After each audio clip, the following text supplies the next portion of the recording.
श्रीकृष्ण शरणं मम गोपिका जीवनस्मरणं गोविन्दा गोविन्दा सद्गुरुनाथ महाराज की जय। शुक्लांभरधरं विष्णुं शशिवर्णं चतुर्भुजं प्रसन्नवदनं ध्यायेत् सर्वविघ्नोपशान्तये। नमो नमः सद्गुरुभ्यो नमो नमः। नमो नमः सद्गुरुभ्यो नमो नमः।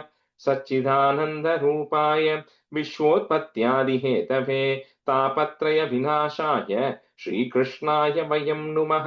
यं प्रव्रजन्तमनुपेतमपेतकृत्यं द्वैपायनो विरह कातर आजुहाव पुत्रेति तन्मयतया तरवोऽभिनेदुः तं सर्वभूतहृदयं मुनिमानतोऽस्मि।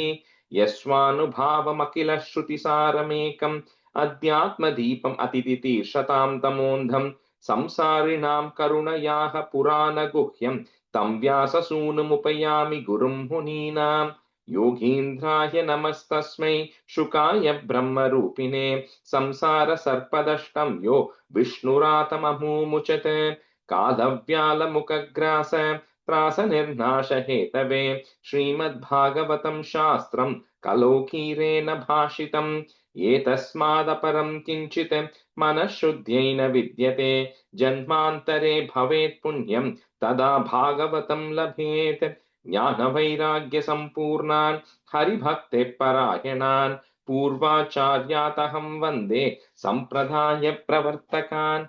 भगवन्नाम साम्राज्य लक्ष्मी सर्वस्व विग्रहं श्रीमद्बोधेन्द्र योगीन्द्र देशिकेन्द्रम् उपास्महे।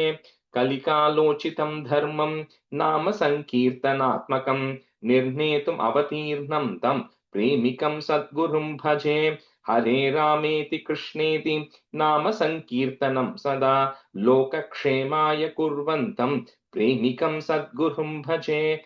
जन्माद्यस्य यतोऽन्वयात् इतरतश्चार्तेष्वभिज्ञस्वराट् तेने ब्रह्महृदाय आदिकवये मुह्यन्ति यत्सूरयः। तेजो वारिमृदां यथा विनिमयो यत्र त्रिसर्गो मृषा धाम्ना स्वेन सदा निरस्तकुहकं सत्यं परं धीमहि। धर्मः प्रोज्झितकैतवोऽत्र परमो निर्मत्सराणां सतां वेद्यं वास्तवमत्र वस्तु शिवदं तापत्रयोन्मूलनम्। श्रीमद्भागवते महामुनिकृते किं वा परैरीश्वरः सद्यो हृद्यवरुध्यतेऽत्र कृतिभिः शुश्रूषिभिस्तत्क्षणात्।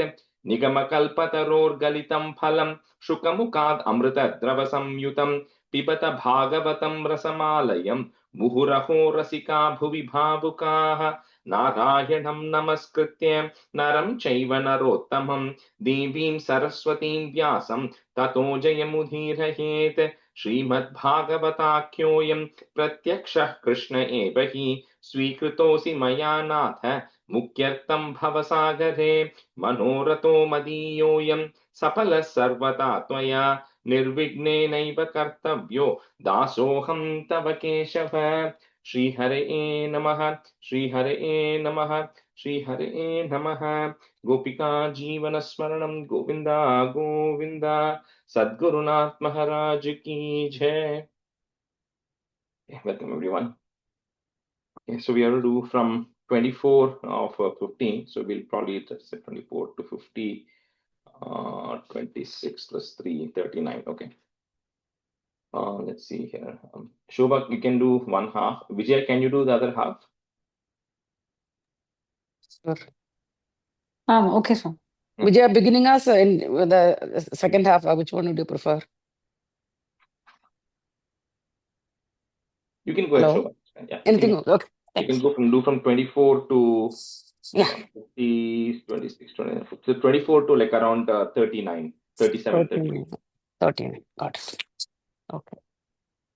एप्यर्थिदामपि च नो नृकतिं प्रपन्नाः ज्ञानं तत्त्वविषयां सह धर्म यत्र नाराधनं भगवतो वितरन्यमुष्य सम्मोहिता विततया बदमायया ते यच्चत् व्रजन्त्य निमिषां वृषभानुवृत्त्या दूरे यमाह्यपुरि न स्पृहणीयशीलाः बर्दुर्मिदशूय शशगद नागुराग वैक्लव्य बाष्पकलया पुलकीकृताङ्गाः तद्विश्वकुर्वधिकृतं भुवनैकवन्त्यं दिव्यं विचित्र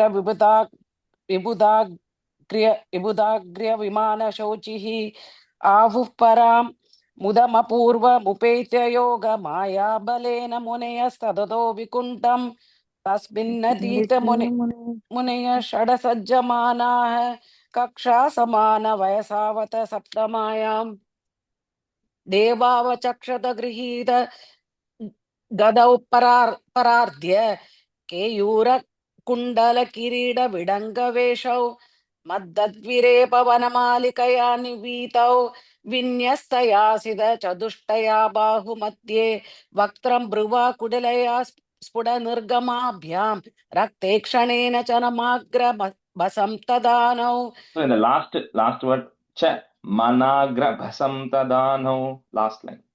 मनाप्रबसं ददानौ. मनाग्र बसं ददानौ द्वार्येदयोर्निविविशुर्मिषदोरभृष्ट्वा पूर्वा यदा पुरडवज्र कपाटिकायाः सर्वत्र ते विषमया मुनय स्ववृद्ध्या मृदुष्ट्या ये सञ्चरन्त्य विहिता विगताभिशङ्काः तान् last line vihata sancharantya vihata सञ्चरन्त्य विहिता विगताभिशङ्काः vihita you're saying that vihata विगताभिशङ्काः तान् वीक्ष्य वादरशतां कुमारान् वृद्धान् दशार्थ वयसो विदितात्मतत्त्वान् वेत्रेण चास्कलयदाम् अदरहणां स्तौ तेजो विहस्य भगवत् प्रतिकूलशीलौ. So when the third we added a da because it was missing. So I got it. Sorry. Yeah.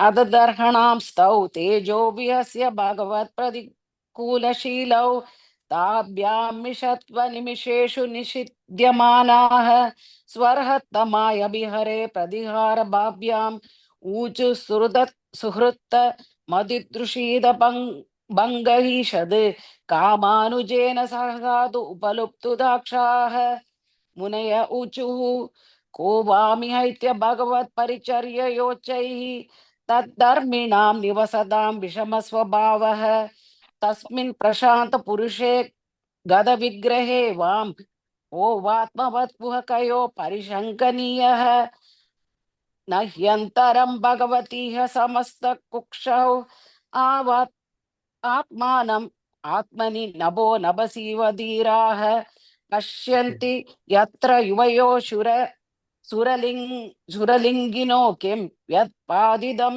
यदरभेदि भयं यतोऽस्य last line vyutpaditam hyudara சித்தாரே பில்னு சொல்றேன் தப்பா. Okay व्यत्पादिदं दरभेदि भयं यतोऽस्य. ஓகேயா? You're saying vyatpaditam, it's vyut view. Oh sure. Yes. Vyutpaditam hyudarabedi bhayam yatosya तद्वाममुष्य परमस्य विकुण्ठपर्तुः कर्तुं प्रगृष्टमिह धीमः मन्ददीप्यां लोकानिदो व्रजतम् अन्तरभावदृष्ट्या पापीयशस्त्रैमे रिपवोऽस्य यत्र तेषामिदीरितमुपावतार्य घोरं तं ब्रह्मदण्डम् अनिवारणमस्त्रभूगैः सत्यो हरेरनुचारवूरु बिप्यतस्तद् पादग्रहाव पततामधिकादरेण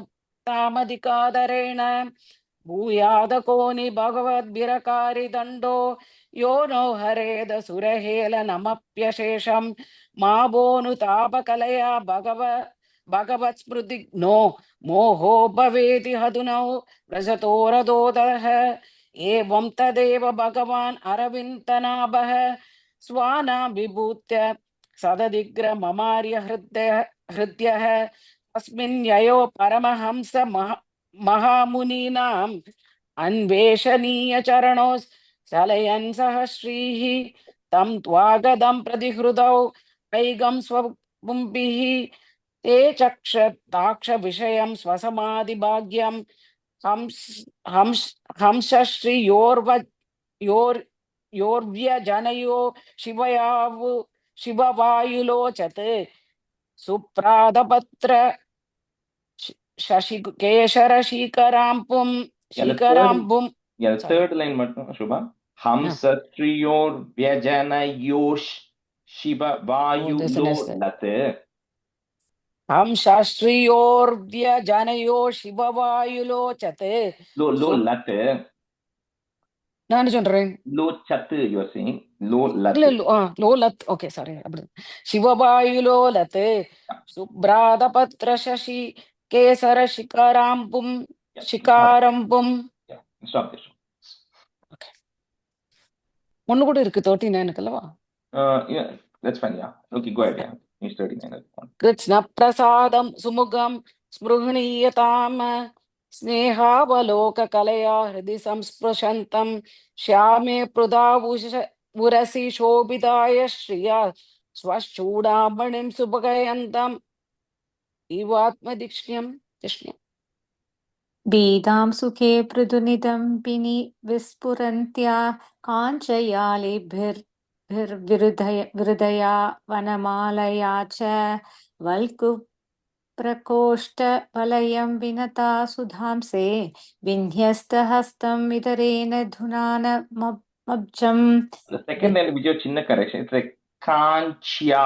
It's like not Chaya. It's only Kanchya. Okay, Kanchya libir. Yeah. Vidyut Shiban Magarakuntalamantalanarha Kandalasthalona Samukam Manimat Kiridam Tortanda Shanda Vivare Harata Paratya Harane Kandhara Kane Kadena Cha Kaustupena. Fourth line, first word, Harena.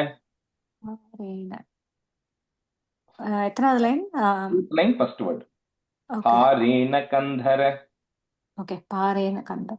Okay. ஹரேன கந்தரன்ல பாரேனவா? ஹாரேன. ஹாரேன. Okay, sorry. अत्रोपसृष्टम् इति शोत्स्मितम् इन्दिरायाः स्वानां दिया विरचितं बहु सौष्ठवाट्यं मह्यं भवस्य भवतां च भजन्तमङ्गं नेमुर्निरिष्य न विद्रुक्तदृशो मुदकैः तस्य अरविन्दनयनस्य पदारविन्द किञ्चल्कमिश्र तुलसी मकरन्तवायुः अन्तर्गतस्व विवरेण चकार तेषां संक्षोभम् अक्षरजुषाम् अपि चित्ततन्वोः देवा अमुष्य वदनासिदपद्मकोशम् उद्वीक्ष्य सुन्दरतराधर कुन्दहासं लप्ता शिशभ पुनरवेक्ष्य दीयमङ्क्री त्वं नकारुणमणिश्रयणं निदत्युः पुंसां कदिं मृकयतामिह योगमार्गैः ध्यानास्पदं बहुमतं नयनाभिरामं वंस्नं बभुर्दर्शयानम् अनन्यसिद्धैः औत्पत्तिकै समकृणन्युतम् अष्टभोगैः कुमाराऊचुः योऽन्धर्हितो हृदि कदो विदुरात्मनां त्वं सोदत्यैव नो नयनमूलम् अनन्तरात्तदः यर्ह्य एव कर्णविवरेण गुहां कदो नः पित्रानुवर्णितरः भवत् उद्भवेन. The second line, first word, Sodhyaiva no. तं त्वां विधाम भगवन् परमात्मतत्त्वं सत्त्वेन सम्प्रति रतिं रचयन्तवेमेषां यत्नूतापविदितै दृढभक्तियोगैः उत्क्रन्थयो हृदि विदुमुनयो विरागाः नात्यन्तिकं विघ्नयन्त्यपि ते प्रसादं किन्त्वन्त्यत् अर्पितभयं ब्रूव उन्नयैस्ते एङ्गत्वतङ्घ्रि शरणा भवतः कदायाः कीर्तन्यधीर्थ यशसः कुशला रसज्ञाः कामं भवस्व वृजनैर्निरेषुनस्ताच् चेतोलिवत् यदि नु ते पदयो रमेत वासश्च नस्तुलसीवत्यदि तेऽङ्घ्रि शोभः पूर्येत ते गुणकनैर्यदि कर्णरन्ध्रः प्रादुश्च कर्तयुदितं पुरुहूतरूपं तेनेश निर्वृतम् अवापुरलं तृशो नः तस्माइदं भगवते नमयित्विदेम योनात्मनां दुर्दयो भगवान् प्रीतितः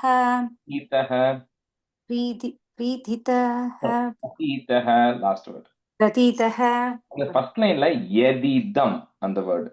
यदीदम् ओके यदीदम् ओके इति श्रीमद् भागवते महापुराणे पारमहंस्यां संहितायां तृतीयस्कन्धे विजययो स्तनकादिशाभो नाम पंचशोऽध्यायः I think we did 3 stanzas of the 16, right? You want to do that also? I think that's where we stopped, 16.3. Oh, okay. Okay, சொல்றேன் கரெக்டா கண்டேன் तृतीयस्कन्ध षोडशोऽध्यायः ब्रह्मोवाच इति तत् गृह्णन्तां तेषां प्रतिनन्त्य जगातेदं विकुण्ठनिलयो विभुः श्रीभगवानुवाच एतौ तौ भाषतौ मह्यं जयो विजय एव च कदीर्तीकृत्य मां यतो बह्वक्रादाम् अधिक्रमम् यस्त्वेदयोर्धृतो दण्डो भवद्भिर्माम् अनुवृतैः स एवानुमतोऽस्माभिः मुनयो देवहलनात् देवहेलनात्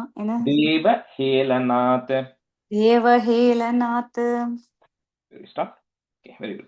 I think whenever those 4 lines are coming in Bhagavatam, it's going to be, we should not worry about splitting it. Like what I mean is split it wherever needed, right? Because it's going to be very hard as it goes when you go to the 4th skandam and the 5th skandam. It's just going to be very hard to say those long sentences, right? So like in other things, Devi Matyam Narani, we are so good with it that we just end up saying it continuously without having to split. Here, I think it will make sense to just split those words wherever possible. Otherwise, it will just get very harder as we go, right? Anyway. Okay, so I'll just do a quick meaning of 16 and then we'll get into the class. Let's say 220. Okay, so quick recap of what happened in 15, right? So we saw the impact of Diti's pregnancy, right? All over the world. It said everything became very dark, and more of that is going to come in 17 once Hiranyaksha and Hiranyakashipu are born. But this was like a precursor. Even when she was pregnant, everything was becoming bad. Everything was dark. So the Devas then went to Brahma. They did a stuti to Brahma saying what is happening. Then Brahma then tells the story of how the Sanat Kumaras were visiting Vaikuntham. Then he gives a description of Vaikuntham and says how it is very important for every mortal being to understand that how Vaikuntham is a very spiritual place and why we should keep that as a destination. And then he talked about how the Sanat Kumaras were about to enter, and at the 7th door they saw Jaya and Vijaya, and how Kamanuja, because the anger which came because of the desires, younger brother kicked in because they could not see Bhagavan. And then they curse the Dwarapalakas to say that you're going to go into lower worlds to learn a lesson. And the intention of the punishment was not to harm them, but it was to benefit so that they finally are ready for Vaikuntham. That's kind of where and then the Sanatan Bhagavan comes, then the Sanat Kumaras do a small prayers. That's kind of how 15 got over. Now, in 16, Brahma is continuing the story, right? Saying that, the Bhagavan then he comes out to meet the Sanat Kumaras, and he starts off by saying that my two attendants, Jaya and Vijaya, have done a mistake, right? They said done a great mistake, because essentially what he's going to talk about here is that they ignored me. That's what Bhagavan says. Because by ignoring you, it is equivalent to ignoring me. And he starts by saying, I approve of the punishment that you have actually given to them, what you have actually given to Jaya and Vijaya. He says that to Sanat Kumaras. And this reason he says is, like we know this, it has come in many places. Nanu Bhakta Dasaha, I'm a servant to my devotees. And he specifically refers to the Brahmanas. And like we clarified last time, Brahmana just doesn't mean you're wearing a punal, doesn't make you a Brahmana. You are like a sage. That is the elevation of the definition of the Dvija when they are saying here. So he says that those Brahmanas who are truly devoted to me, right? He says, because my attendants have mistreated you, because I am supposed to be like the boss. So, like, when they say the boss is, the buck stops with me, right? So when my people don't do the job, I'm held accountable for it, which is literally what Bhagavan says. He says that them not respecting you is equivalent to me not respecting you. So I actually take very strong offense against it, right? So he says, you please forgive me because my attendants have not taken proper care of you, right? And then he talks about that. And then there's a small description which goes to say that in this world, like treating anybody is bad, of course, but he says specifically treating the sage is bad, or treating women, children, and all of those, treating them bad is considered, which is considered even worse, right? So there is no doubt about that. So that's a conversation that is happening. And more description of where he talks about like even because he says the dust, everything that is coming purified out of me is more than that. It is important that you worship the greatest of my devotees. Again, he's talking about this greatest of the sages here, saying without worshiping them, you worshiping me is of no value, right? You have to always elevate them because they are the greatest of my devotees. So anyway, he kind of talks through that, and then he talks about him, where, let me see where that ends with pronouns to Kona Vishahe. Okay. So then he talks about, as it comes to this, right? This prospect, he says, whatever curse you have done, I'm accepting of it. And what you should do here, he says, is while you have given this curse, he says, Jaya and Vijaya, right? He's saying the punishment that is meted out to you, he says, which is right. But the reason for that is, he says, I want you to come back to me, right? They have offended not for the first time. He talks about another incident, although that incident is not talked about in detail, where he says that they disrespected Mahalakshmi once, Jaya and Vijaya. So he says it's not the first time that Jaya and Vijaya are committing this offense. They've committed once before. And like it comes in Narayaniyam, it says, Bhagavan says, this is not happening by accident. It is according to my will. This was my will that this is happening. So he says, don't worry about it, right? This all happens according to a grandeur plan, which you may not have an understanding. So there's nothing to worry about it. And he just requests the Sanaka Rishis to say, the only request I have for you is, let them finish this punishment very quickly. And then you please allow them to return back to Vaikuntham, right? Because that is very important, because at the end of the day, even Jaya and Vijaya are great devotees, right? And of course, they committed a mistake for whatever reasons, right? He says, please, you bless them so that they can come back very quickly.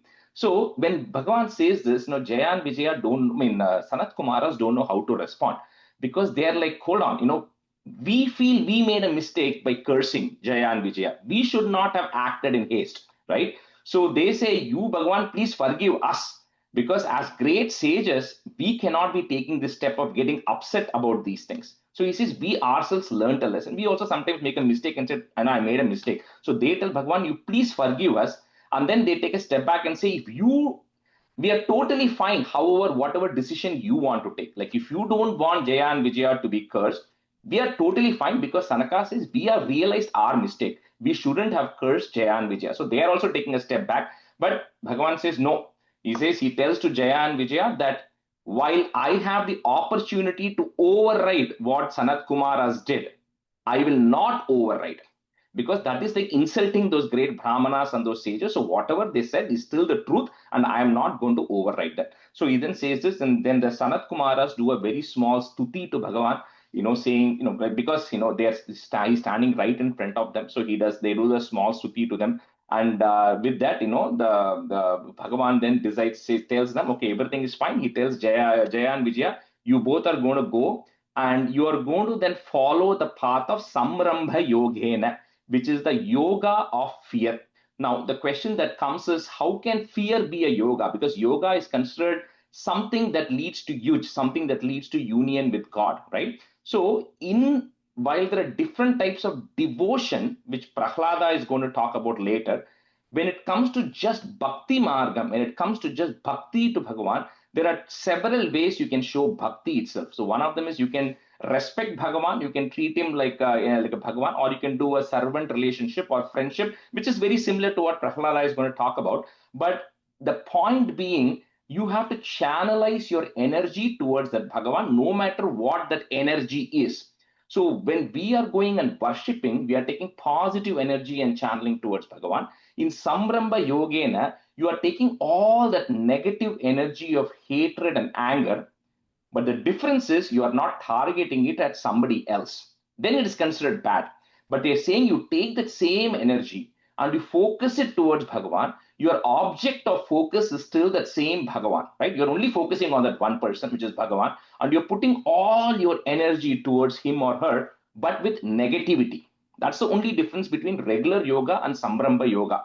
But it says because Bhagavan is so pure, even the negative energy you put towards him is going to be treated like a positive energy. So that's what is going to happen to all of these people: Hiranyakashipu, Hiranyaksha, then Ravana, Kumbhakarna, Shishupala, Dantavaktra. Is they're constantly thinking, right? And we'll see when Hiranyakashipu's story and all comes, how is they're constantly thinking about Bhagavan more than normal devotees think. So they're saying, that channeling of that energy of constantly thinking about the Bhagavan, there is no rule of it has to be you as a lover or as a master or as an enemy. He says all of them is equal when it comes to Bhagavan, as long as you're channeling that energy towards him or her. So with that, this thing is coming to an end where he tells that Sanat Kumara's leave, and then the Jaya and Vijaya, because they are in Vaikuntham, so all the luster and everything they have is completely lost, because they are actually going to get demoted, right? So with that, they get demoted, and then they get into the womb of Diti, right? Through Kashyapa, they get into the womb of Diti. So Brahma says that is why all of these things are actually acting so bad around you, O Devas, because it is the Jaya and Vijaya who are actually in the womb of Diti right now. And with that, Brahma also that says, but don't worry. He says, whatever is happening, the person who is driving this, which is the Supreme Lord, remember, he is the creator, he is the sustainer, and he is the destroyer. So nothing happens without his or her will, and he knows how to handle these things. So you don't worry about it. Debating on this topic is a useless topic. That's what Brahma says at the end. He says, don't try to understand why this is happening or how is this happening, because he says it's all part of some grandiose plan which you and I don't have access to, right? So he says, with that, this chapter comes to an end. Essentially, this one is all about just a conversation that is happening between Jaya, Vijaya, Bhagavan, and the Kumaras. And the Jaya Vijaya says, we are thankful, we'll take it as a boon so that we can come back to you quickly, because that was one of their wishes anyways. So with that, just quick small chapter, only 36 or 37 stanzas. So this comes to an end here. All right, let me see who I had today. Arti, you can be a student, and Sriram, you can be a student. Just see, Go ahead. even if they said it's we'll come back quickly, but there's Chadru Yuga is already gone. By the time But when they remember, reach. they are in Vaikuntham. Okay. Time cycle is different, right? Yeah. So, like even for Brahma, right? One day of Brahma is 4.32 billion years, human years, right? So for them, when they mean quick, it's in their time zone of being quick, Okay. right? Not according to our time zone, right? So relatively speaking, right? Because they have long years. Because Hiranyaksha, Hiranyakashipu, or Ravana or Shishupala, they don't live for thousands and thousands of years, right? Shishupala was Krishna's cousin. Krishna is older than Shishupala, right? And when the yagam happens, then when Krishna gets rid of Shishupala, Krishna was probably under 100 years old at that time, right? Which means Shishupala was lesser. So his time span for that time in human years also was very less. Okay. Right? So when they come down and they take 3 births, but the births are over a long period of time, to your point. But between births, they are not staying in human years. Correct. Okay. So thank you, Rajesh. okay, we'll start from 4. Tadvah prasadayam yadya, comma, Brahma Daivam Param Hime, Tadhityatma Kritam Manye, comma, Yatsva Pumbhir Asatkritaha. I'm just breaking at that ra. Tadvah prasadayam yadya brahmadaivam param hime tadhityatma kritam manye yat swapumbhirasat kritaha. Rajesh, ஒரு தடவை சொன்னீங்களா 2 தடவை One சொன்னீங்களா time மறந்துட்டேன். we'll try to finish more. तद्वः प्रसादयां यद्य ब्रह्मदैवं परं हि मे तद्दीत्यात्मकृतं मन्ये यत्स्वपुंभिरसत्कृताः. तत्त्वप्रसादयां यत्य ब्रह्मदैवं परं हि मे तत्तीत्यात्मकृतं मन्ये यस्वभुम्बिरसत्कृताः. Yennamani cha grinnati, comma, loko bhritye kritagasi so sadhu vadas tatkirtem, comma, hanti tvacham ivamayaha. Yennamani cha grinnati loko bhritye kritagasi so sadhu vadas tatkirtem hanti tvacham ivamayaha. தமிழ்ல சே சாதுவாதஸ்னு கொடுத்திருக்கு ராஜேஷ் செகண்ட் லைன். சோதானா? So sadhu, because it's saha asadu, so sadhu. Okay. यन्नामानि च गृह्णाति लोको भृत्ये कृतागसि सोऽसाधुवादस्तत्कीर्तिं हन्ति त्वचमिवामयः. यन्नामानि च गृह्णाति लोको भृत्ये कृतागसि सोऽसाधुवादस्तत्कीर्तिं हन्ति त्वचमिवामयः. Yasyamritamala, one word, Yasyamritamala yashash shravanavagaha, comma, sadyah punati jagata shwapachat vikuntaha soham bhavadya upalabdha su tirtha kirtihi, visarga, comma. Next time that ish will go away. Chindyam swa bahumapi vah pratikula vritthim. So he just says one thing, two important things in this. One, he says that even like a chandala who eats dogs, right, who kills dogs and eats them, the lowest act you can do, even if that chandala is hearing about me, Bhagavan is saying, with bhakti, his sins get purified. At the same time, he says, even if my hands, Bhagavan's hands, he says, even if that is committing a bad act towards my devotee, he says, I will chop off my hands. That's what he's saying. Because swabahumapi, my own hands, if it is doing something bad towards my devotee, is not worth it. Right? So that's what the two extreme comparisons he's giving of the great sages. You cannot why you should not disrespect those great sages.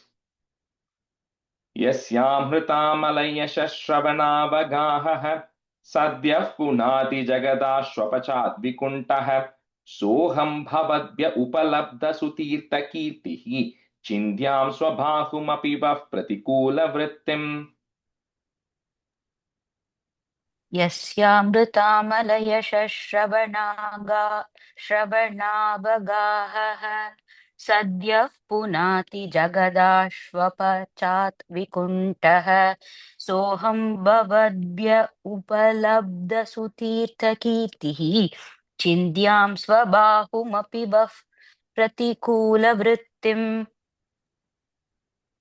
यस्यामृतामलयसस्रवणावगाहः सत्यः पुनाति जगता स्वपसात्विकुण्डः सोऽहं भवत्य उपलब्धसुदीर्घकीर्तिः चिन्त्यां स्वभावोपविः वः प्रतिकूलवृद्धिम्. And the last, swabahumapi. चिन्त्यां स्वबाहुमपि वः प्रतिकूलवृद्धिम्. Yat sevaya charana padma pavitra renum, comma, sadhyaha. So you have to say that visarga because ksha is coming. Sadhyaha kshatakila malam pratilabda sheelam na shrir viraktimapi mam vijahati yasyaha, comma, preksha lavartha itare niyaman vahanti. Short e. Rajesh, is it Srir Virakti or Srir Viraktam? Viraktimapi. Okay. Viraktimapi. இங்க it's விரக்தம் போட்டிருக்கு. Oh, viraktam, sorry. Yeah, I don't know why I said te. Viraktamapi. Thank you, Rajesh. Yat sevaya charana padma pavitra renum sadyah shatakila malam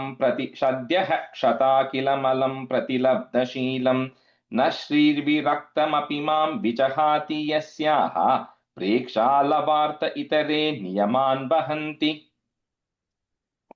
यत्सेवया चरणपद्मपवित्ररेणुं सद्यः क्षताखिलमलं प्रतिलब्धशीलं न श्रीर्विरक्तमपि मां विजहाति यस्याः प्रेक्षालवार्थ इतरे नियमान् वहन्ति यत्सेवया शरणपद्मपवित्ररेणुं सत्यः क्षताखिलमलं प्रतिलब्धशीलं न शीर्रक्तमपि मां विजहाति यस्याः प्रेक्षालवार्त इतरे नियमान् वहन्ति. Yeah, I forgot to say this particular thing because when the word Shri came, I remembered. If you remember in the second 2, Bhattripat says that I consider Lakshmi Devi to be very fickle-minded, who changes her heart, that she doesn't stay in the house of her own devotees, because she's always looking to hear your greatness, O Lord. So she says she always keeps leaving her house and going to the house of people who are talking about you because she loves to hear about you, right? Which is literally that stanza when we said that we didn't know about this meaning, but here this is literally Bhagavan saying that, that I have such a people have such an opinion about me, which is true. He says that the goddess of fortune Shri, he says, even though I may not be in attachment with that Shri, with prosperity, I don't care about it, that Shri always resides only with people who have attachment towards me, right? And she will, so that's what is important for her, right? Because you should not want Shri, but you should want Bhagavan, and then Shri will automatically come to you, right? That's kind of what this one is telling, which is what Bhattripada said in Dashakam 2, by the way. So, Naham tadadmi yajamana habir bithane, comma, shachyotat ghrita plutamadan. It's a little bit difficult to break that, but shachyotat ghrita plutamadan huta bhungmukhena yat brahmanasya mukatash charatonughasam, comma, तुष्टस्य मय्य वहितैर निज कर्म पाकैः नाहं तदाग्नि यजमानः बिर्बिताने शच्यो तद्घृतप्लुतमदन् हुतभुङ्मुखेन यत् ब्राह्मणस्य मुखतश्चरतोऽनुघासं तुष्टस्य मय्य वहितैर निज कर्म पाकैः. Rajesh, on the second line, sorry. Yeah, same, probably same. Go ahead, please. Yeah, second line la first word half sh, half cha irka. Yeah, same here. Yeah, it's like ishyocha, shachyotat, it cannot be ish, because that word cannot start with the ish. My book Shochat, has Shyotat. yeah, Shyochat Gritaplutam. Yeah, okay. இங்கிலீஷ்ல எப்படி spell பண்ணுவேன் அது பின்ன SCH No, SHY. SHYO. okay thank you Why? And then another YO. CH comes there, or Rajeshi? Which one? So up to the what is the spelling then? If it's a Shyochat. So SHYO. Isn't this okay. SCH? Huh? also thought it will be SCH because there's a half ch there Yeah. Shatyo It's not Shatyo Rajesh, it sounds like stew. anything. Stew. Sure is what is written. It's like Yeah. SCH. No, that won't work, right? I don't know how to say that in English. Itch is ish and the itch. ish and a ich yeah SHCH. but half yeah it's not a full ish Yeah, it's not a cha. It's not a cha there. So it's only itch and it's ish. Let me just check one second. இல்ல அந்த ஷ் வந்து replaces visarga after vitanehe So vitanehe, then but then it will become chyotan varum. so on the so it will become chyotar. So okay, vitanehe. Okay, I don't know. I didn't have that marking. Maybe. So visarga mark replaced shanga. If we put Visarga, Sha will go away then, right? Right. Ish will go. If It you will put go away. Visarga, Okay. So Sha will go away. vitanehe and then chyotar ghataplutam. Yeah. okay I thank you didn't have that marking. Thanks. Okay. Then Ish Naham goes away, right? tatha. Rajesh? Go ahead. Sorry, Sha goes away. Ish goes away. Ish will go away. Okay. Chyotar. Chyotar. Okay. Yeah, so CHYO, chyotar. Okay, thank you. नाहं तथाद्मि यजमानः बिर्वितानेः चोतद्घृतप्लुतमदन् भुङ्मुखेन यद्ब्राह्मणस्य मुखतश्चरतोऽनुगासं तुष्टस्य मय्यवहितै निजकर्मपाकैः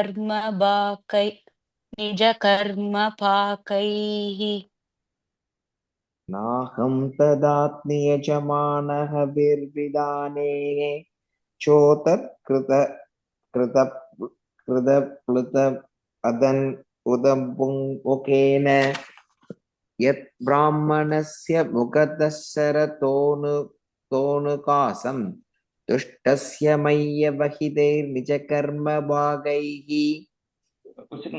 So no, I just checked. I just searched the meaning of shiochat, which is SCHYOTAT, shiochat, and that's a word. It means flowing. I think here it's referring to the ghee flowing, yajamana when you're performing. So I don't think Atayanga, the Visarga will come there. Vitane, I don't think will come. It's Vitane only. And it's like shiochat. SCHYOTAT தான் வருது. Okay, then it will be Styotat, right? Yeah, so I'm just typing it in English here. One second. Okay. Thank you.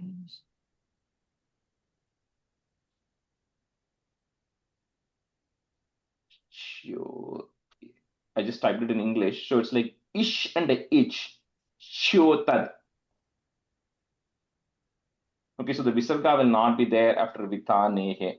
There's that word grita, referring to the ghee, and then shotad is the flowing of the ghee.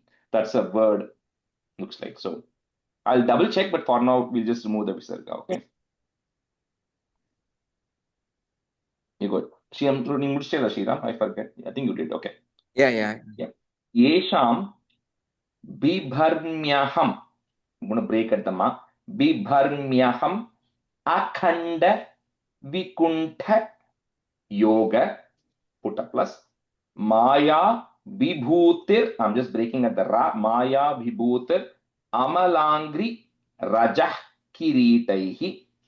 Vipramstu kona vishaheta yadarhanambaha, comma, sadyah punati saha chandra lalama lokhan.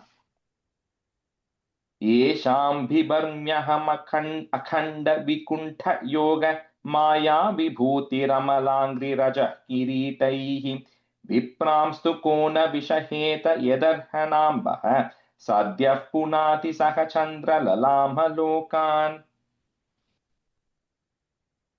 येषां बिभर्म्यहम् अखण्डविकुण्ठयोग माया विभूतिरमलाङ्घ्रिरजः किरीटैः विप्रांस्तु को न विषहेत यदर्हणाम्बः सद्यः पुनाति सह चन्द्रललामलोकान् येषां बिभर्यहम् अखण्डविकुण्डयोग माया विभूतिर् अमलाङ्किरिरजः क्रीडैः विप्रांस्तु gonna विष हेदयदर्हणाम्बः सत्यः पुनाति सह चन्द्रललामलोकान् ये मे तनूर्द्विज वरान् दुहतीर् मदीयाः. We are going to add a visarga there because we're going to put a comma. मदीयाः भूतान्य लब्ध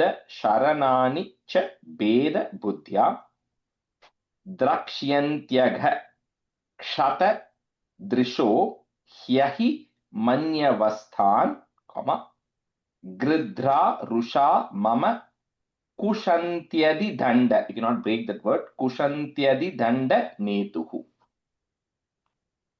ये मे तनूर्द्विजवरान् दुहतीर्मदीयाः भूतान्यलब्धशरणानि च भेदबुद्ध्या द्रक्ष्यन्त्यगक्षतदृशो ह्यहिमन्यवस्तान् गृध्रा रुषा मम कुशन्त्यदिदण्डनेतुः. ये मे धनुर्द्विजवरान् दुहतीर्मदीयाः भूतान्यलब्धशरणानि च भेदबुद्ध्या द्रक्ष्यन्त्यगक्षतदृशो ह्यहिमन्यवस्तान् गृध्रारुषा मम कुशन्त्यदिदण्डनेतुः. ये मे धनुर्द्विजवरान् दुहतीर्मदीयाः भूतान्यलब्धशरणानि स भेदबुद्ध्या द्रक्ष्यन्त्यगक्षतदृशो ह्यहिमन्यवस्तान् गृध्रारुषा मम कुशन्त्यदिदण्डनेतुः. ये ब्राह्मणान् मयि धिया क्षिपतोर्चयन्तः विसर्गान् comma क्षिपतोर्चयन्तः comma next line the is will go away तुष्यधृतस् Smit सुदोक्षित Padma वक्त्राः वान्यानुराग कलयात्म जबत् गृणन्तः comma संबोधयन्त्यहम्. That's one long word. संबोधयन्त्यहम् इवाहम्. I'm just breaking into two mass. संबोधयन्त्यहम् इवाहम् उपाहृतस्तैः. ये ब्राह्मणान् मयि धिया क्षिपतोर्चयन्तः तुष्यधृतस्मितसुधोक्षितपद्मवक्त्राः वान्यानुरागकलयात्मजवद्गृणन्तः संबोधयन्त्यहम् इवाहम् उपाहृतस्तैः. ये ब्राह्मणान् मयि धिया क्षिपतोर्चयन्तः तुष्यधृतस्मितसुदोक्षितपद्मवक्त्राः वाण्यानुरागकलयात्मजवद्गृणन्तः संबोधयन्त्यहम् इवाहम् उपाहृतस्तैः. ये ब्राह्मणान् मयि धिया क्षिपतोर्चयन्तः तुष्यधृतस्मितसुतोक्षितपद्मवक्त्राः वाण्यानुरागकलयात्मजवद्गृणन्तः संबोधयन्तयहम् इवाहम् उपाहृतस्तैः. And the last word, Sriram, sambodhayantyaham. The full ta, it's only half ta. Sambodhayantyaham. Oh, okay. Sambodhayantyaham. Okay, Rajesh. तन्मे स्व भर्तुरवसायम् अलक्षमानौ, breaking of that ma, avasayam alakshamaनौ, comma, युष्मत् व्यतिक्रम गतिं प्रतिपद्य सद्यः भूयो ममान्ति कमितां तदनुग्रहो मे, comma, यत् कल्पतामचिरतो भृतयोर्विवासः तन्मे स्वभर्तुरवसायमलक्षमानौ युष्मद्व्यतिक्रमगतिं प्रतिपद्य सद्यः भूयो ममान्ति कमितां तदनुग्रहो मे यत्कल्पतामचिरतो भृतयोर्विवासः तन्मे स्वभर्तुरवसायमलक्षमाणौ युष्मद्व्यतिक्रमगतिं प्रतिपद्य सद्यः भूयो ममान्ति कमितां तदनुग्रहो मे यत्कल्पताम् अचिरतो भृतयोर्विवासः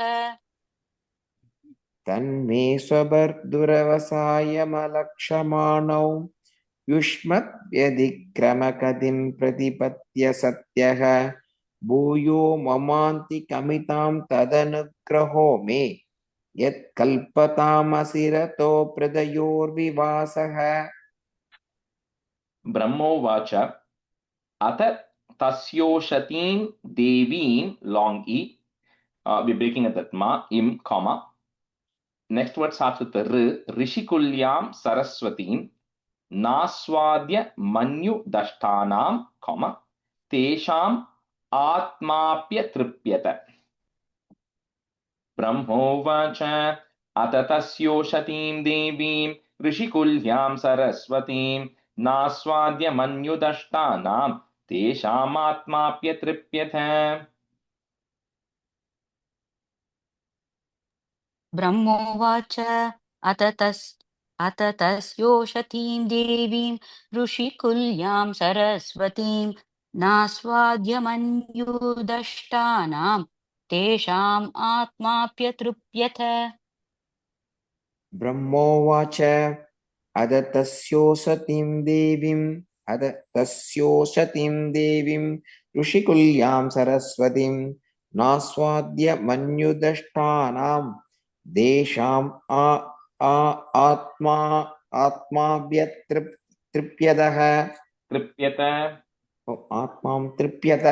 Yeah, and all the e's there are long one, okay? Tasyoshatim, Devim, Saraswatim, okay? Oh. Okay, long e's. Okay, we'll just switch halfway. Shanti, you can be a student, and Sri Vidya Ramesh, you can be a student.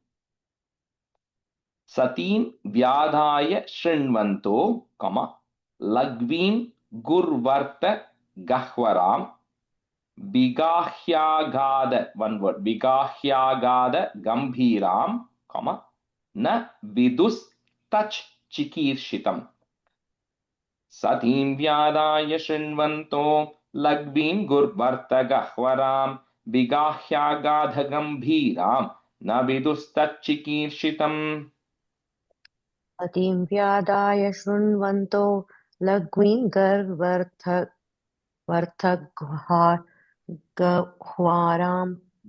गुर्वर्त and गुरुवर्त गह्वरां गह्वराम् okay गुर्वर्त गह्वरां विगाह्य गाधगम्भीरां न विदुस्तच्चिकीर्षितम् सदीं व्यादाय शृण्वन्तो लक्ष्मीं कुर्वद गह्वरां विगाह्यागाधगम्भीरां न विदुस्तच्चिकीर्षितम् ते योग माययारब्ध put plus पारमेष्ट्य महोदयं प्रोचुः प्राञ्जलयो विप्राः, comma, प्रहृष्टाः, visarga you have to say it, क्षुभित त्वचः ते योगमाययारब्ध पारमेष्ट्य महोदयं प्रोचुः प्राञ्जलयो विप्राः प्रहृष्टाः क्षुभित त्वचः ते योगमाययारब्ध पारमेष्ट्य महोदयं रोचुः प्राञ्जलयो विप्राः प्रहृष्टाः शुभितत्वचः ते योगमाययारब्धे ते योगमायया पारमेष्ट्यमहोदयं प्रोच्चुः प्राञ्जलयो विप्राः प्रहृष्टाः क्षुभितत्वचः प्रहृष्टाः क्षुभितत्वचः. प्रहृष्टाः क्षुभितत्वचः. And the first line, arabdha. So mayaya rabdha. First line. Mayaya rabdha. Okay. Rishaya uchuhu. So now the rishis are going to respond. So when they talk, primarily they'll tell Bhagavan, we are fine with whatever you want. You don't even have to curse them. You can override the curse. And then they're going to do a stuti to Bhagavan here. Rishaya uchuhu. Na vayam Bhagavan vidmaha. Remove that is, put visarga comma. Tava deva chikirshitam. Krito menugrahashcheti, comma, yadadhyakshah prabhashase. Yad adhyakshah, if you want to break that word, or yadadhyakshah prabhashase. Rishaya unchuhu navayam bhagavan vidmaha tavadeva chikirshitam krito menugrahashcheti yadadhyakshah prabhashase. ऋषय ऊचुः न वयं भगवन् विद्मः तव देव चिकीर्षितं कृतो मेऽनुग्रहश्चेति यदध्यक्षः प्रभाषसे न वयं भगवन् विद्मः तव देवसिकीर्षितं कृतो मेऽनुग्रहश्चेति यदत्यक्षः प्रभाषसे. Brahmanyasya param. Rajesh, quick question. Is the stuti starting on 16 or I later? think primarily from like 17 or 18 it starts. I think it starts from 17. I think maybe 18. Sanat. Let me see. Yeah, from 18 it starts. Okay. Thank you, Rajesh. So first two is they're just telling, whatever you want kind of thing, and then it starts. Brahmanyasya param daivam, comma, brahmanah kilate prabho, vipranam deva devanam, comma, bhagavan atma daivatam. Actually, it starts from 17 itself, I think. Yeah, this one itself, it starts 17. Brahmanyasya param daivam, brahmanah kilate prabho, vipranam deva devanam, bhagavan atma daivatam. ब्रह्मणस्य परं दैवं ब्राह्मणाः किल ते प्रभो विप्राणां देवदेवानां भगवानात्मदैवतम्. First word, brahmanyasya. ब्रह्मण्यस्य, okay.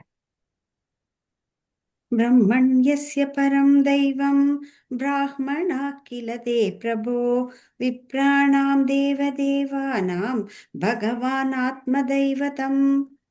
Tvattas sanatano dharmo, comma, rakshyate tanubhistava dharmasya paramo guhyo, comma, nirvikaro bhavan matah. Tvattas sanatano dharmo rakshyate tanubhistava dharmasya paramo guhyo nirvikaro bhavan matah. त्वत्तस्य सनातनो धर्मो रक्ष्यते तनुभिस्तव धर्मस्य परमो गुह्यो निर्विकारो भवान्मतः. त्वत्तः सनातनो धर्मो रक्ष्यते तनुभिस्तव धर्मस्य परमो गुह्यो निर्विकारो भवान्मतः. Taranti hyenjasa mrityum, comma, nivritta yadanugrahat yoginas sa bhavan kim swit. So the that is there, I'm taking to it and a kim swit, comma, next word starts with a anugrihyeta yat paraihi. Taranti hyenjasa mrityum nivritta yadanugrahat yoginas sa bhavan kinsvite anugrihyeta yat paraihi. तरन्ति ह्यञ्जसा मृत्युं निवृत्ता यदनुग्रहात् योगिनः स भवान् किंस्वित् अनुगृह्येत यत्परैः तरन्दिह्यञ्जसा मृत्युं निवृता यदनुग्रहात् योगिनश्च भवान् किंस्वित् अनुगृह्येत यत्परैः Yam vai vibhutir. I'm just going to break at that ru into ir and a u. Vibhutir upayatyanu velam anyehi. That's long word. Upayatyanu velam anyehi. Visarga comma. Next, the ra will become a. Artartibhis swa shirasa dhrita pada renuhu.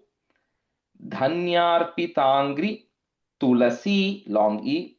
Nava dama dhamno, comma, lokam madhu vrata pateriva kamayana. Yam vai vibhutirupayatyanuvela manyaihi artartibhisva shirasa dhritapaderenuhu dhanyarpitangri tulasi navadama dhamno lokam madhu vrata pateriva kamayana. यं वै विभूतिर उपयात्यनुवेलमन्यैः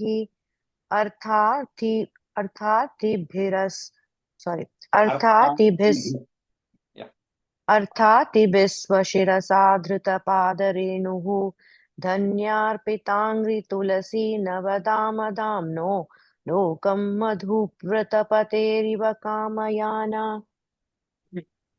यं वै विभूतिरुपयात्यनुवेलमन्यैः अर्थाद्दिभिः स्वशिरसा धृतपादरेणुः धन्यार्पिताङ्घ्रितुलसी नवदामदाम्नो लोकं मधुव्रतपदेरिव कामयाना Yastam vivikta charitair, I'm just breaking at the tra, charitair anuvartamanam, comma, natyadriyat parama bhagavata prasangah satvam dvijanupata punya rajah punitah, comma, Srivatsa Lakshma Kimagha Bhaga Bhajanastvam. Yastam vivikta charitairannuvartamanam natyadriyat parama bhagavata prasangah satvam dvijanupata punya rajah punitah Srivatsa Lakshma Kimaga Bhaga Bhajanastvam. यस्तां चरितैरनुवृत्तमानां नात्याद्रियत्परमभागवतप्रसङ्गः सत्वं द्विजानुपतपुण्यरजः पुनीतः श्रीवत्सलक्ष्म किमगा भगभाजनस्त्वम् She was in the first line, like Charitair Anuvartamanam.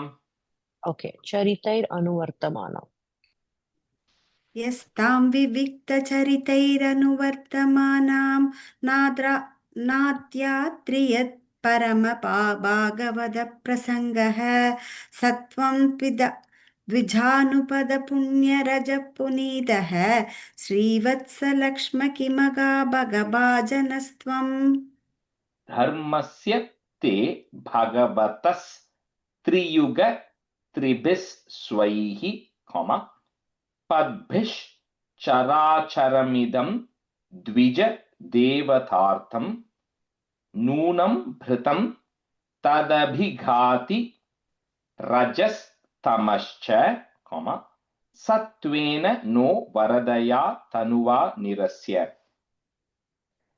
धर्मस्य ते भगवतस्त्रियुगत्रिभिस्वैः पद्भिश्चराचरमिदं द्विजदेवतार्थं नूनं भृतं तदभिघाति रजस्तमश्च सत्वेन नो वरदया तनुवा निरस्य धर्मस्य ते भगवतस्त्रियुगत्रिभिस्वैः पद्भिश्चराचरमिदं द्विजदेवतार्थं नूनं भृतं तदभिघाति रजस्तमश्च तत्त्वेन नो वरदया तनुवानिरस्य धर्मस्य ते भगवदस्त्रियुगस्त्रिभिस्वैः पद्भिः सराचरमिदं द्विजते वदार्तं नूनं पृदं तदभिकादिरजस्तमश्च सत्त्वेन नो वरदया धनुवानिरस्य न त्वं द्विजोत्तम कुलं यदिहात्म गोपं गोप्ता वृषस् स्वर्हनेन sa soonritena, but I think when you're saying it, that swarhanena sa soonritena, if you say it together, it will land. Otherwise, you won't be able to land it. Tarheva nankshati shivas tava deva pantha, loko grahishyat. So I'm saying it continuously under the until the da. The dr that is there, we're just going to break it into a it and a r.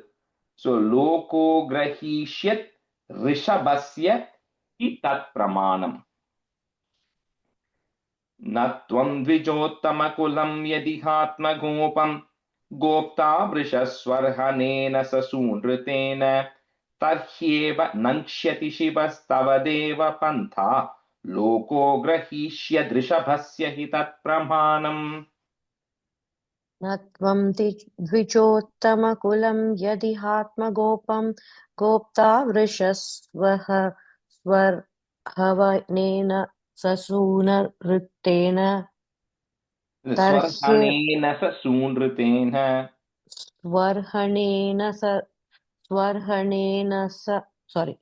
स्वर्हणेन ससूनृतेन तर्ह्येव नङ्क्ष्यति शिवस्तव देव पन्था लोको ग्रहीष्य दृशभस्य हि तत्प्रमाणम्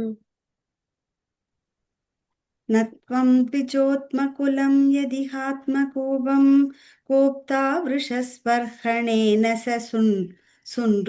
सुनृतेन दर्ह्येव नङ्क्ष्यति शिवस्तव देवबन्धा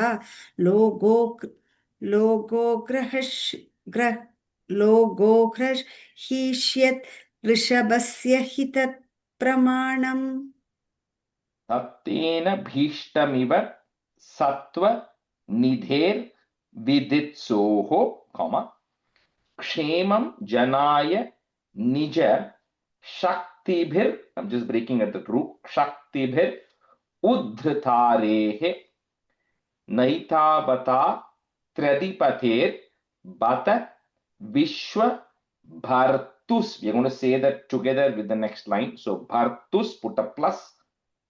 Tejaha, that visarga you have to say. Tejaha kshatam tva vanatasya sate vinodaha. It will be a little difficult to say that because it will be joining the two lines, but the visarga has to be said after tejaha. Tattena bhishtameva sattva nidhet vidhitsoho क्षेमं जनाय निज शक्तिभिरुद्धृतारेः नैतावतात्र्यधिपतेर्बत विश्वभर्तुस्तेजः क्षतं त्ववनतस्य सते विनोदः. तत्तेन भीष्टमिव सत्त्वनिधेर्विद्धित्सोः क्षेमं जनाय निजशक्तिभिरुद्धृतारेः नैतावता त्र्यधिपतेर्भत विश्वभर्तुस्तेजः शतं त्ववनतस्य सते विनोदः. And the small correction, the third line, Shividya, Traya, I'm hearing is Triya. Trayadi, okay. Yes, Triya, because not Triya. a full stop. Yeah. Okay. Yes, Triya. Triya. Okay. तत्तेन भीष्टमिव सत्त्वनिधेर्विदित्सोः क्षेमं जनाय निजशक्तिभिरुद्धृतारेः नैतावता त्र्यधिपदेर्पदविश्वभर्तुस्तेजः क्षतं त्ववनतस्य च ते विनोदः. यं वानयोर दमम अधीश भवान विधत्ते, वृत्तिं नुवा तदनुमन् महि निर्व्यलीकम् अस्मासु वाय, I'm just joining van, yeah, so easy to say it, वाय उचितो ध्रियतां स दण्डो, येनागसौ वयं, breaking at that ma, vayam ayunक्ष्महि किल्बिषेण यं वानह्योर्दममधीश भवान् विधत्ते वृत्तिं नु वा तदनुमन्महि निर्व्यलीकम् अस्मासु वाय उचितो ध्रियतां स दण्डो येनागसो वयमयुङ्क्ष्महि किल्बिषेण. यं वानयोर्धममधीश भवान् विधत्ते वृत्तिं नु वा तदनुमन्महि निर्व्यलीकम् अस्मासु वाय उचितो ध्रियतां स दण्डो येनागसौ वयम् अयुङ्क्ष्महि किल्बिषेण किल्बिषेण यं वानयोर्दममधीश भवान् विदत्ते वृद्धिं नु वा तदनुमन्महि निर्व्यलीहम् अस्मासु वाय उचितो त्रयतां च दण्डो येनागशौ वयम् अयुङ्क्ष्महि किल्बिषेण. Yeah, and the ikshu is only a half iksh, it's not a full ksha, so ayunක්ష్මहि. अयुङ्क्ष्महि किल्बिषेण.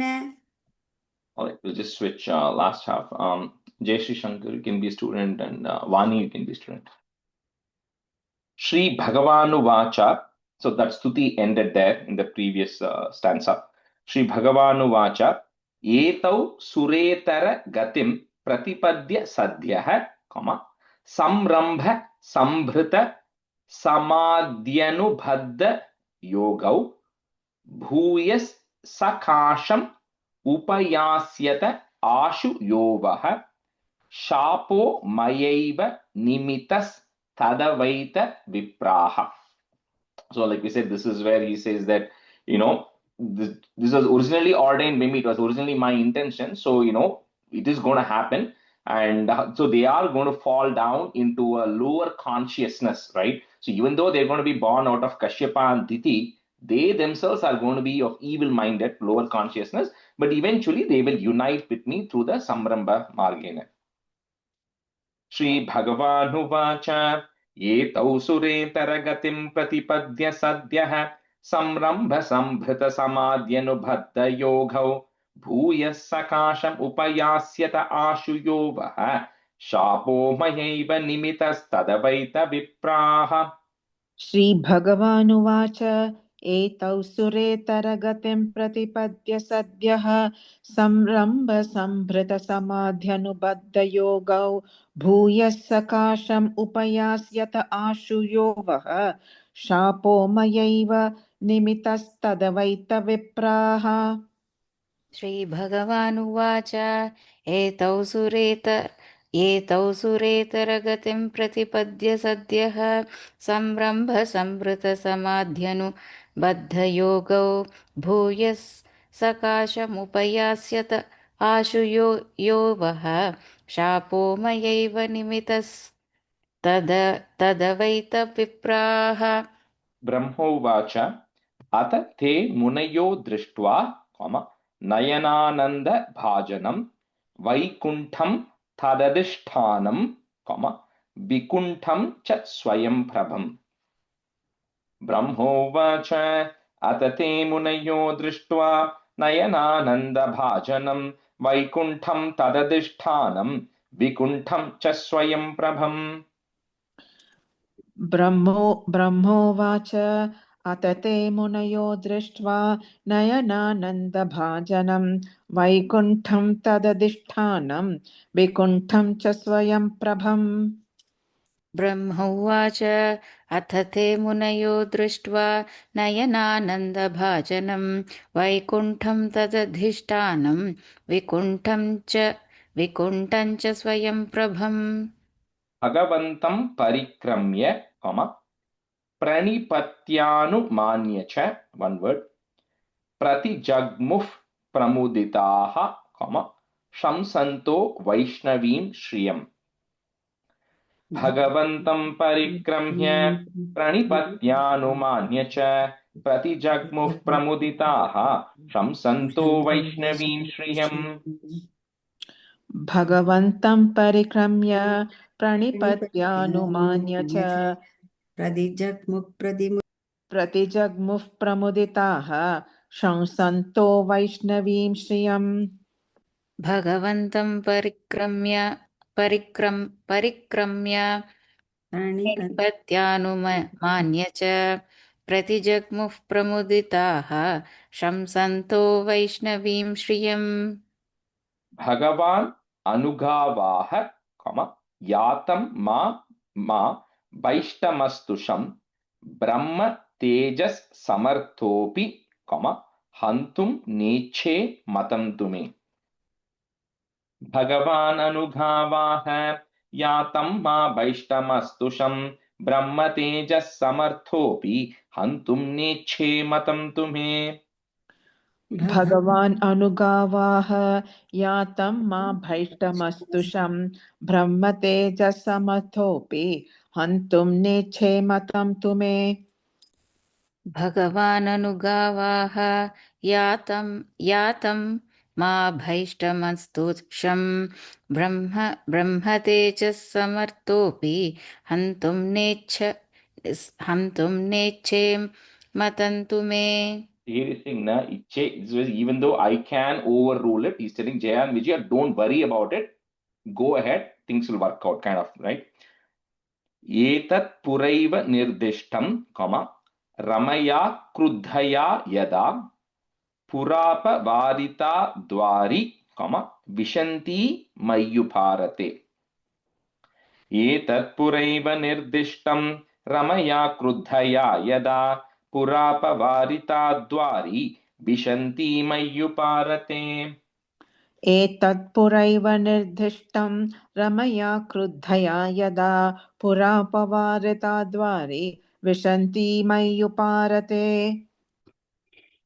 एतत् पुरैव निर्दिष्टं रमया क्रुद्धया यदा पुरापवारिता द्वारि विशन्ति मय्युपारते। मयि संरम्भ योगेन निस्तीर्य ब्रह्महेलनं प्रत्येष्यतं निकाशं मे कालेनाल्पीयसा. We'll repeat one long word. कालेनाल्पीयसा पुनः मयि संरम्भ योगेन निस्तीर्य ब्रह्महेलनं प्रत्येष्यतं निकाशं मे कालेनाल्पीयसा पुनः।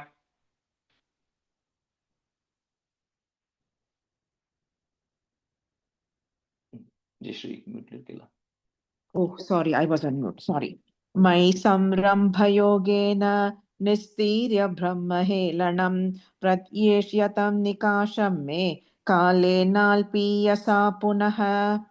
मयि संरम्भयोगेन निस्तीर्य ब्रह्महेलनं प्रत्येष्यतं निकाशं मे कालेनाल्पीयसा पुनः। द्वास्तावादिश्य, one word, भगवान् विमान श्रेणी भूषणं सर्वार्तिशयया लक्ष्म्या जुष्टं स्वं दिष्ण्यम् आविशत्. Breaking at that ma. द्वास्तावादिश्य भगवान् विमान श्रेणी भूषणं सर्वार्तिशयया लक्ष्म्या जुष्टं स्वं दिष्ण्यमाविशत्. द्वास्थावादिश्य भगवान् विमानश्रेणिभूषणं सर्वातिशयया लक्ष्म्या जुष्टं स्वं धिष्ण्यमाविशत्। द्वास्तावादिश्य भगवान् विमानश्रेणिभूषणं सर्वातिशयया लक्ष्म्या जुष्टं स्वं दिष्ण्यमाविशत्। दिष्ण्यमाविशत्। तौ तु गीर्वाण ऋषभौ दुस्ताराधरि लोकतः हत श्रियौ ब्रह्म शापात्. So the that is there, we're going to break it, put a it, shapat, next word starts with the a, abhutam vigata smayau. तौ तु गीर्वाण ऋषभौ दुस्ताराधरि लोकतः hata shriyau brahma shapat abhutam vigatasmayau. Rajesh, துஸ்தராதுன்னு தான் இருக்கு. Dustarat harilokatah. Okay, thank you. तौ तु गीर्वाण ऋषभौ तौ तु गीर्वाण ऋषश how do you say that? Rishabhau. Girvana rishabhau. Rishabh तौ तु गीर्वाण ऋषभौ दुस्तराधरिलोकतः हतश्रियो ब्रह्मशापात् अभूतां विगतस्मयौ तौ तु गीर्वाणवृषभौ दुस्तरात् धरिलोकतः हतश्रियौ ब्रह्म शापात् अभूतां विगतस्मयौ Tadha vikuntha dishanath. This is a it and a tha there. So you put a dishanath, comma. Tayor nipatamanayoho hahakaro mahanasit, comma. Vimanagreshu. It's agreshu. Vimanagreshu putrakaha. Tada vikuntha dishanath. Tayor nipatamanayoho hahakaro mahanasid vimanagreshu putrakaha. तदा विकुण्ठदिषणात् तयोर्निपतमानयोः हाहाकारो महानासीद् विमानाग्रयेषु पुत्रकाः. It's a greshu. It's a half g and a half r, right? So Yeah. Grayeshu. Okay. Grayeshu. There's a year after that, right? Grye. Greshu. Gry. Grayeshu. Yeah. Thank you. Vimanagreshu. Vimanagreshu. Thank you. तदा विकुण्ठदिशणात् तयोर्निपतमानयोः हाहाकारो महानासीत् विमानाग्र्येषु पुत्रकाः Taveva hyaduna praptau, comma, parshada pravarau harehe diter jathara nirvishtam, comma, kashyapam teja ulbhanam. So this is how they got into Diti through Kashyapa. Taveva hyaduna praptau parshada pravarau harehe diter jathara nirvishtam kashyapam teja ulbhanam. तावेव ह्यधुना प्राप्तो पार्षदत्प्रवरौ हरेः दिते जठरनिर्विष्टं काश्यपं तेज उल्बणम्. तावेव ह्यधुना प्राप्तौ पार्षदः प्रवरौ हरेः दितेर्जठरनिर्विष्टं काश्यपं तेज उल्बणम् Tayor asurayoradhya, breaking at the first ra, comma, tejasa yamayorhi vaha akshiptam teja etarhi, comma, bhagavanstat vidhitsati. Tayor asurayoradhya tejasa yamayorhi vaha akshiptam teja etarhi bhagavanstat vidhitsati. तयोरसुरयोरध्य तेजसा यमयोर्हिवः आक्षिप्तं तेज एतर्हि भगवांस्तद्विदित्सति.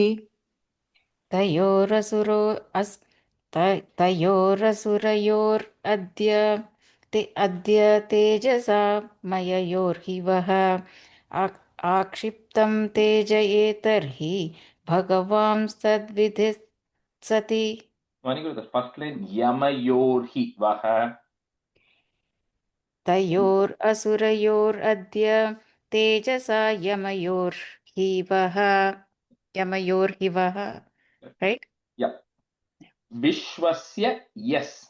Sthiti layodbhava heturadhyo, comma, yogeshwarairapi duratyaya yoga mayah kshemam vidhasyati sano bhagavams tryadishah, visarga, comma, tryadishah. Next line is will go away. tatrasmadiyya bimrushena kiyani hartah.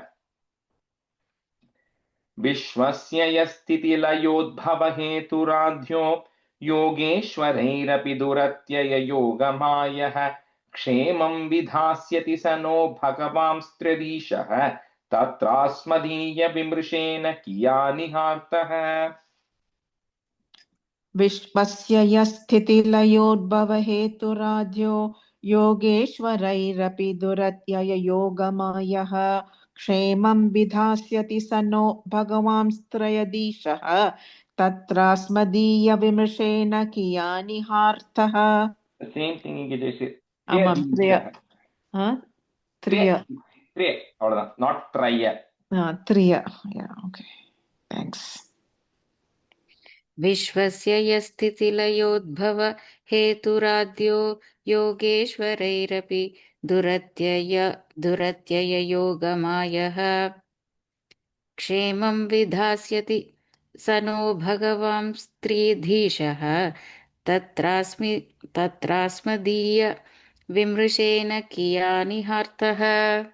इति श्रीमद्भागवते महापुराणे पारमहंस्यां संहितायां तृतीयस्कन्धे षोडशोऽध्यायः. इति श्रीमद्भागवते महापुराणे पारमहंस्यां संहितायां तृतीयस्कन्धे षोडशोऽध्यायः. इति श्रीमद्भागवते महापुराणे पारमहंस्यां संहितायां तृतीयस्कन्धे षोडशोऽध्यायः. श्रीहरे नमः. श्रीहरे नमः. श्रीहरे नमः. गोपिका जीवनस्मरणं गोविन्दा गोविन्द. सद्गुरुनाथ महाराज की जय. कायेन वाचा मनसेन्द्रियैर्वा बुद्ध्यात्मना वा प्रकृते स्वभावात् करोमि यत् सकलं परस्मै नारायणायेति समर्पयामि. Just a quick 1 minute, if you can just stay back. So, for that August, August 9th, right? August 9th, when we want to do that 1 day Saptaham. What I was thinking is we can do a couple of options, right? We'll anyway order food and all from outside, so nothing to worry about it. So what I'm thinking is we'll kind of do it in a way where we'll, instead of everybody trying to bring different things, we'll just all kind of pool money into one pot and then we'll just buy everything from that, right? So whatever flowers is needed, whatever fruits are needed, and whatever food is needed, right? We'll just do it that way instead of having to each one buy it. I'm totally fine hosting it in my place. We're only like 25 people. I also checked with the Grace Lake Temple and they confirmed that 9th they are available as well. So, Right? Rajesh, one question. With all the graduation and all the other things going on, and the kids are going back to college and all, why August? I mean, is there a particular reason August 9th? Why can't we do before Navaratri? We can do it. We can push it to September. I don't mind, but we just have to see which week in September again, right? Because Navaratri is coming towards the end of September. First week of September, there is like Toronto Sahasra Chandi is happening. So we have like the few in between weeks of September, which we can have it then. That's also fine. August 8th is Varalakshmi Puja. Yeah, August Nariya Krishna Jayanti, there are like a lot of things coming. I mean, every month we have something, but yeah, I mean, we can push it to September. That's fine. It's no problem. We just have to pick a weekend in September that works for all. I was planning to go to India in September. Ninga August ila vechikkelnuttu. Like any date you pick, there's always some. I think August 9th worked for most, right? Like I'm just saying Modernal Varalakshmi Puja, that's all. Yeah, so that's what I'm saying is that we will do it in a way where, like, for example, if we do it in the temple as an example, we don't have to. The only thing is we just have to put in a little bit extra money because we had to give some money to the temple, right? That's the only thing. If I can do it at my place. We can order food from outside, get fruits and flowers, right? So it'll be a lower budget engagement. But if we do it in the temple, it'll become a slightly higher budget, but it couldn't be much. From what the quick calculations I did, about maximum 70-75 per person, not even that much, right? 65-70 per Temple, person. Rajesh, that way it's easy for everybody. Yeah. So we just do 65-70 or something like that per person. We pool in, and then we can give some money to the temple, some money to the priest, and then lunch and flowers and fruits and everything will be taken care of, right? That's kind of how I was thinking. It'll be a simpler option. Okay. Okay.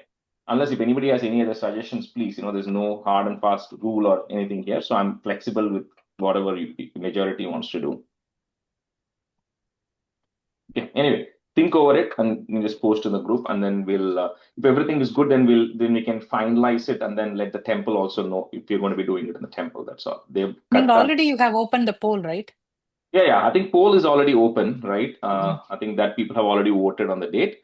If everybody is good with the temple, or if anybody has any suggestions, post. Otherwise, we can just block the date. I spoke to Radhakrishnan ji and he confirmed that 9th is good. They just have that Mata Ki Chowki in the evening at 4:30. So he said as long as we finish by 4, we should be good that day. So in Zoom temple, are we link doing in unda? the auditorium or and the shrine, Rajesh? The shrine only will do it. Okay. Yeah. So he said nothing is happening in the temple during that day. And then, we have to just wrap up by 4 o'clock so that Mata Ki Chowki they have at 4:30. If you And do is it it at the temple, you following won't week is have a Zoom, right? Narayanam at Lemon Temple? That's next week. The following week, right? 16th. Ama.